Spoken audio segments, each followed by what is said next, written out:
KTN News, and welcome back to this second part of Planet Action as we continue having this discussion on climate change and the associated diseases. Earlier I was having a conversation with Dr. Gitahi from AMREF, but now in studio with me I have Dr. Joseph Gishui, a public health specialist, as we have this same conversation. Karibu sana on the show as we have this conversation. Now, initially the doctor was talking about the diseases that are associated with climate change and what governments ought to do. He went deep on issues to do with stunted that we continue to face. But from your perspective as a practicing practitioner, what are some of the diseases that you continue to deal with on a daily basis?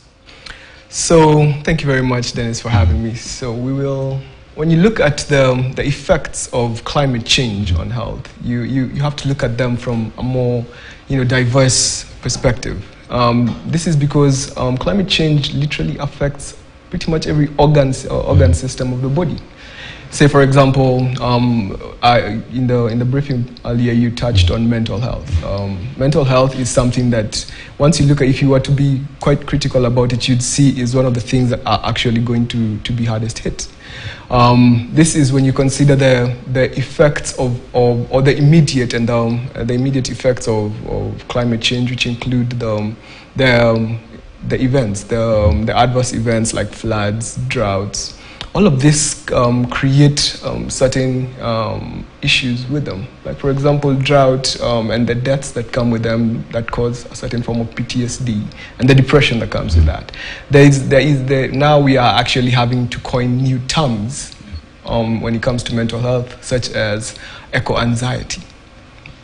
Because it's a thing now, and it has to get its own disease categorization, and these are things we didn't have before. And now you look at it in terms of the elderly, where we are finding that changes in climate have been associated with dementia, for example, meaning that from one side, the elderly are affected, and from the other side, when it comes to newborns, you find that climate change and the change causes some reduction or the prevalence of preterm children and the mental challenges that come with that. So that's just one aspect. Now let's go to let's focus on communicable diseases. You find that cardiovascular diseases, for example, are due to the pollution that comes with climate change, are going to go up. Currently, we are already facing a huge burden of cardiovascular diseases due to air pollution. It's estimated that they cause more deaths annually than HIV, something that we would not have considered before. And going forward, because the changes in climate are expected to increase or worsen the air pollution, we're expecting that those diseases would also increase. The respiratory diseases that come with that as well. The rates of asthma, for example, are meant to go up. You come and you look at diseases that affect the gastrointestinal system. So you find the infectious diseases that come with that, for example, cholera, the diarrheal diseases that come with that. Those are going to be a problem. And the appearance of another aspect that is now starting to crop up is that microbial resistance is also being very negatively affected by climate change. Why? Because the changes in the way the environment is now functioning due to climate change create a nice petri dish for bacteria and other microorganisms to survive. And what happens is that if there are too many in one place, they have to evolve. So that, and in the process of them evolving, they become resistant to the antimicrobials and the antibiotics that we have. Now, Doc, as we have this conversation and all these issues that are associated with climate change, now it is even difficult for doctors right now to deal with malaria that we were doing very well in handling. And why is that the case right now? So malaria, as most of us know, is caused by plasmodium that is usually carried from one person to another by mosquitoes. Mosquitoes thrive in wet areas and in stagnant waters, right? For the one aspect, due to climate change and the changes in weather patterns, like you have flash floods here, rains unexpectedly, we find that there are more breeding grounds for mosquitoes. Now, it makes it easier for malaria to be spread. That's on the one part. On the second part is that global warming is increasing the habitats for the mosquitoes, because in places which are cooler, like the highlands of Mount Kenya, you wouldn't find the concentration of mosquitoes that you find increasing in the past decade or so. So those places were sort of protected from malaria. Nairobi being one of those areas that you would think are protected from malaria. But now, as temperatures come up, you find that mosquitoes can thrive here. That's another aspect. Now there's even a third aspect whereby because of one, climate change, which creates a nice environment for other species of mosquitoes to move in. So species that were only found in places like South Asia are starting to be seen here in Kenya. And these species, unfortunately, are very well adapted to living in the urban areas, meaning that they have created a nice domicile or a nice environment for mosquitoes, for malaria to be spread by these mosquitoes. So that's going to be a challenge. And to just add a bit of more drama to this whole thing is that mosquitoes don't simply spread malaria. There's some diseases that we are not very vulnerable to due to our climatic conditions, but then now that's going to change. You'll find the diseases like chikungunya and West Nile fever and other diseases that we thought were not going to be something to worry about. Will start impacting us, in the near future because of climate change. And now, Doc, as you've painted a picture of how things that we were handling very well are now becoming a problem because you're even seeing different species that are cropping up. But now with all this conversation on climate change and what we need to do, we know the president is big on matters to do with climate change. How important is conversation surrounding health in all these conversations? Because yes, we will plant trees, we will buy electric cars, we will do all these things, but how important and integral is the aspect of health in this entire conversation? Well, let's just start with the words of the WHO. Climate change essentially is going to be, or is, the biggest health challenge of our century. That means it is integral in everything, in every conversation that where climate change is happening. Health has to be somewhere, if not at the center, very close to it. Why? Because essentially before now we used to think of climate change in academic terms. We were expecting it's something that is going to happen in the future. Up until very recently, when it became very abrasive or in your face. Like, for example, they just a couple of years back, the UK actually pronounced or disclosed that they had the first case of a person who died due to air pollution as the cause of death. Before, it was very theoretical that air pollution can kill. No, directly air pollution being a cause of death was theoretical before. Now, when you put a face to what we mean by climate change, it has to be the human face, because it affects the health of a person is not just the absence of disease. It is the well-being of the person, the complete well-being, the emotional, spiritual, physical well-being, and psychological well-being. So now, when you look at climate change and the effects that it has on every aspect of life, one, when you talk about the food supply, food is directly connected to diseases and the lack of good health. You talk about the economic status of countries, the reduction or poor economic, basis creates for a more vulnerable population. Then you talk of the presence of infrastructure that could be affected, the floods and so on. For example, during COVID, it was made very clear and we became very aware that climate change would probably kill or cause more deaths due to malnutrition in urban centers and rural centers. Why? Because urban centers can't produce food. If they were cut off because of flash floods and continuous floods, you have a problem. Then you talk of other aspects of productivity and how we understand or we relate with our environments. They are all essentially tied up with the human experience, and there is no human experience without health. So if you're having a conversation about human beings, them being alive has to be, really high up in that discourse. Yet, when all these conversations about climate change happening right now, we are planning to go to COP28, COP27.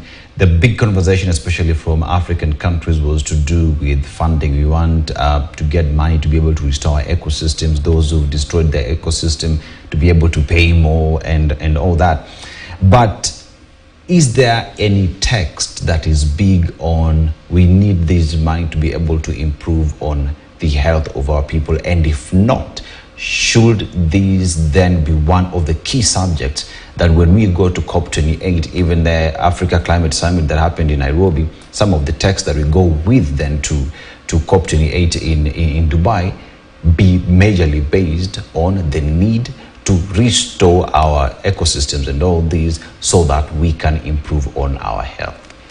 Yes, so that's a very good point you brought up, because essentially before, the discourse of climate change was about economic aspects of it, and it caused the hunger and the loss of jobs, and that was the angle with which it was being looked at.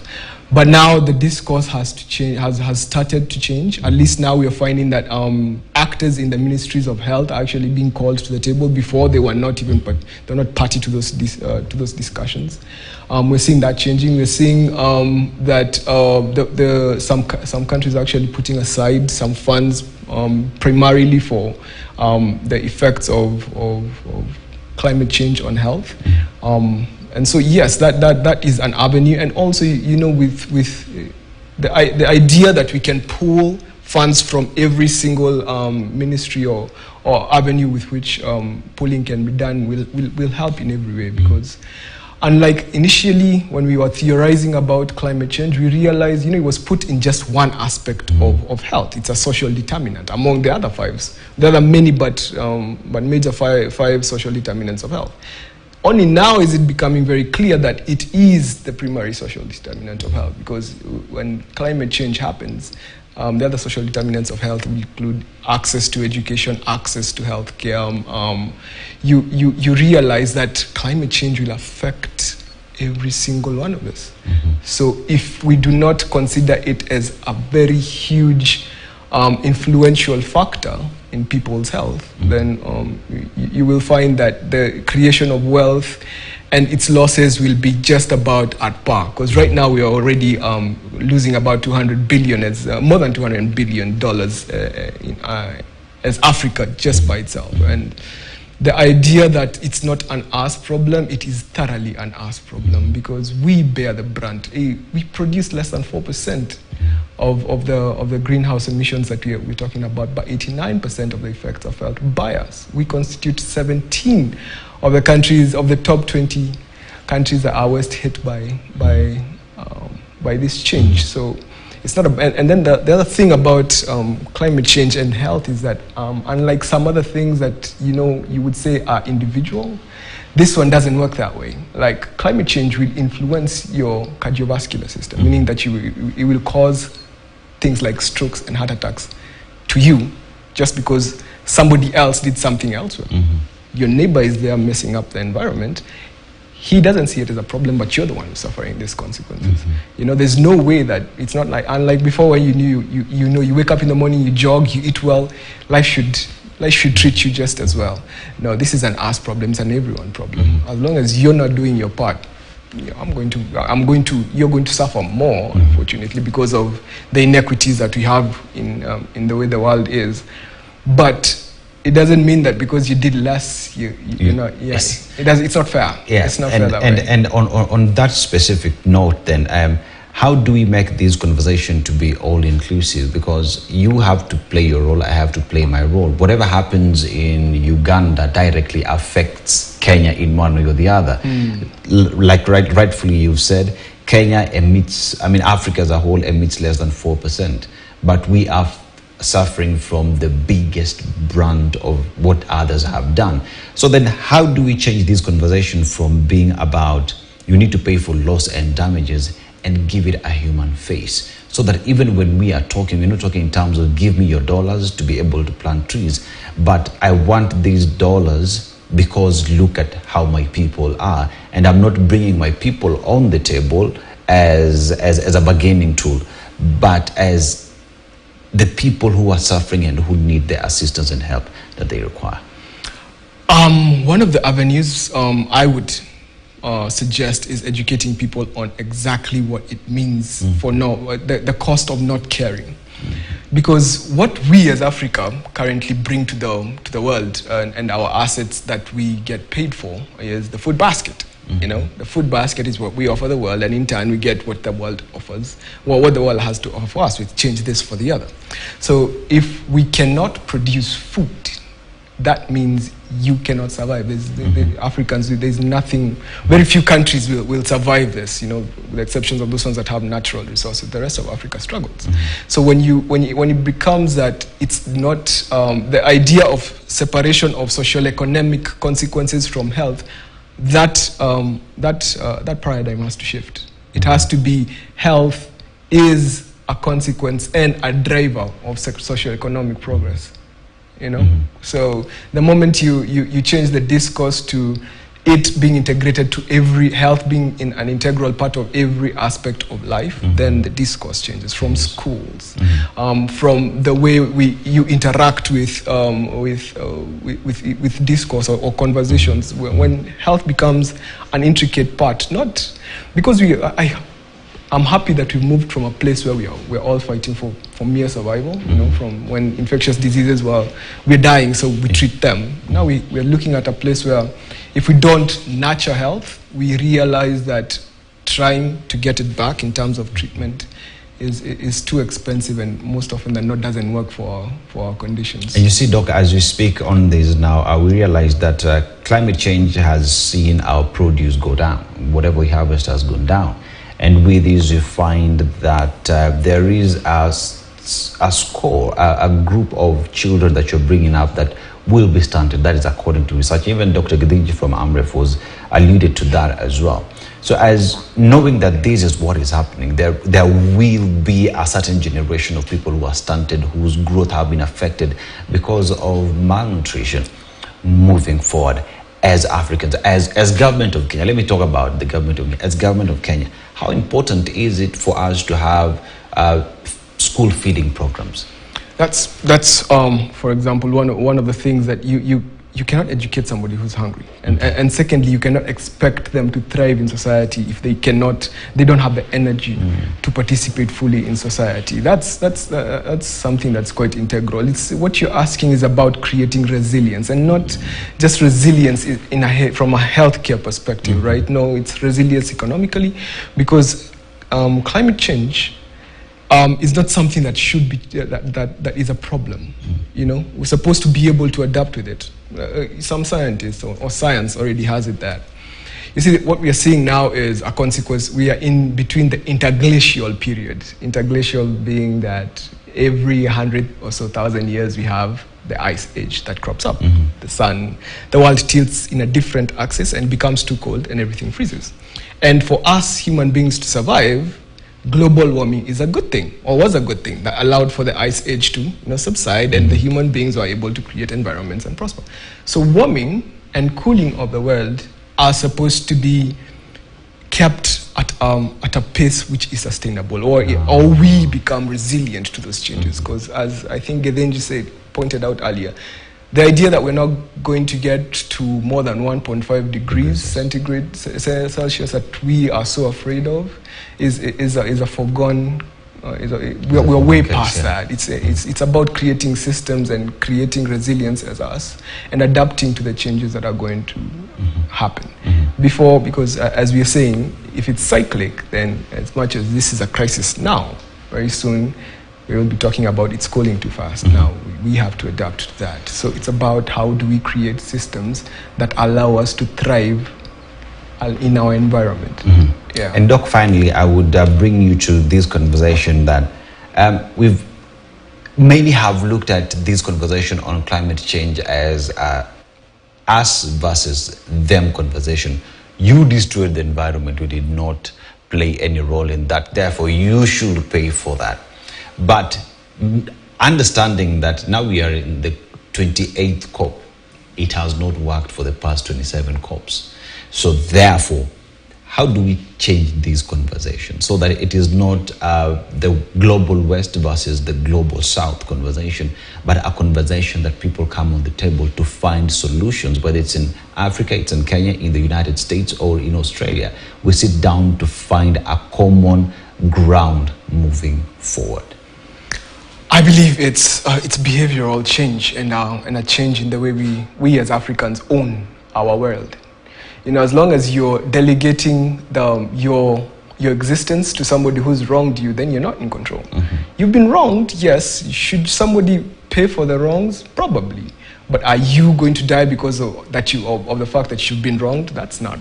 You know, it's chopping off your nose to spite your face doesn't get you there. And clearly, waiting for the world to get just is going to take a minute.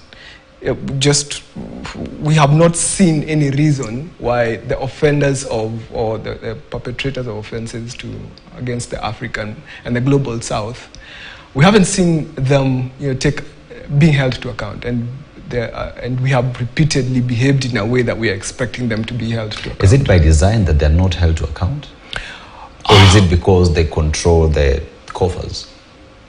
I don't think that is probably a distinction of degree rather than of kind. If you control the coffers, then you design everything. And if you design everything, then you protect yourself. So, the game is rigged from the get. But if you own your existence, that means that it being rigged or not, you control the space around you. So if you want to thrive, and if you want your children not to be stunted, not to be preterm, you want to live to an age where you can enjoy or at least have a good life. You produce food. Make sure you produce the most of it so that you can create a social economic environment that makes you happy. Stop relying on somebody else to fix the only thing. You're just yielding more of your power, and what you're getting in return is abuse. Stop yielding the power. Take it back. Start that discourse. Let's not look outside. Let's look inwards, and then we produce. You guys take. We'll figure out the rest as long as we are we're having a discussion at a level, not an inferior one from you, but we're sitting at the table as equals. And finally, Doctor, what would be your advice to whoever is watching this show right now, to them with regard to climate change and what we all must do? Because like you said, I might be walking on the road and I drop down because I've inhaled a lot of fumes. So then what should we all do, putting a human face on this conversation? I think, and I believe actually, that climate change is about us changing with it. We have to change. We have to be the ones who are proactive in ensuring that, as much as it's going to, the problem that we are facing currently is because the change is too drastic and it's too fast. We need to, as much as possible, slow down that time so we as evolving species and as evolving communities can catch up. We can make our communities more resilient. And that starts with you and I. Ensuring that whatever you dispose, how you use resources is in a way that is environmental friendly. We don't always have to bring out our cars at the beginning of the month because you can afford to. That's not really necessary. And we don't have to buy plastic bottles and toss them out. You buy one bottle that you can carry around for the whole month. That's not necessary. You don't have to use, as much as we're reducing plastic bags per se, we have just kind of tilted the use of plastics to other things, which we essentially previously had them as metals, and we could recycle them, but now we just are using plastics everywhere. You don't have to eat meat every day. That's one of those things that people don't want to talk about, but it's a huge aspect of it because of the way meat is processed and foods are processed. It's very dangerous for the environment. So it's listening, it's paying attention, and it's also teaching your neighbor on and giving them advice on what you know to make our environment as a community a better place. A better place. That is Dr. Joseph Gishui, public health specialist. Earlier I had Dr. Gitai Gidinji from AMREF, that is the CEO AMREF, as we have this discussion on climate change, the diseases associated, and what all of us should do to be able to save this planet and ourselves, because we're giving this entire conversation the human face. Malaria affects you. Diarrhea is all about you. COVID-19 is all about you.